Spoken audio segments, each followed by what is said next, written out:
عشرات الأطفال كانوا بدون مقطعي الأيدي والأرجل، يعني مشاهد قاسية جدا.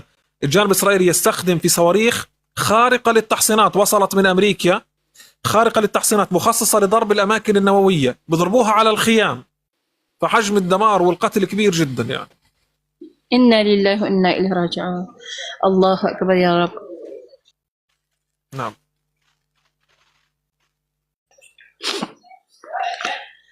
Okey, dengar elok-elok ni kata Ustaz Ahmad. Kata Ustaz Ahmad, saya akan tunjukkan kepada kalian adalah video daripada Hospital Ashifa Al-Tibbi Ustaz Ahmad min Shamal Qata' Gaza al-Mustashfa نعم. hadha.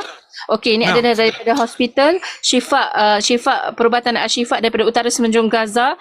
Daripada pihak hospital telah pun melakukan rayuan demi rayuan. Mereka mengatakan Gaza sedang menghembuskan nafas-nafasnya yang terakhir. Itu adalah seruan daripada pihak hospital kepada dunia bahawasanya Gaza sedang menghembuskan nafas yang terakhir. Tidak ada gambaran yang dapat digambarkan melainkan saat-saat seseorang itu sedang nazak. Saat nyawa ingin dicabut. Saat manusia itu menghembuskan nafas yang terakhir. Itulah yang berlaku di kawasan ataupun dalam semenanjung Gaza sekarang ini. Mereka mengharapkan bantuan, mereka menyeru kepada bantuan kemanusiaan untuk menyelamatkan nyawa-nyawa yang ada. Kata Ustaz Ahmad, kalau kalian tengok, saya akan tunjukkan video-video di mana bom Zaini Saatullah terkini.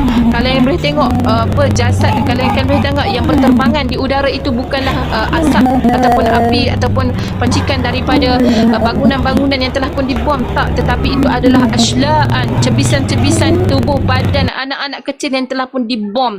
Puluhan tubuh badan anak-anak yang sedang berada di dalam kawasan penempatan pelarian telah pun dibom oleh Zaini Saatullah, lalu dapat disaksikan aslaan cebisan-cebisan ini berterbangan, cebisan-cebisan badan anak-anak ini berterbangan. Begitu juga dalam masa yang sama, terakhir ini Zaini Saatullah juga mengebom dengan menyebabkan puluhan daripada kanak-kanak ini terbunuh tanpa kepala. Kepala telah pun terpisah daripada badan, dan ada juga kanak-kanak yang masih hidup tetapi mereka dalam keadaan yang sangat dahsyat di mana tangan terputus, kaki terputus, menyebabkan mereka ini kudung ataupun mengalami cacat yang kekal dalam keadaan yang masih lagi cedera tanpa perubatan yang tepat. Inna lillahi wa inna ilaihi raji'un. Hasbunallahu wa ni'mal wakil. Allahu akbar ya Rabb. Ya Allah.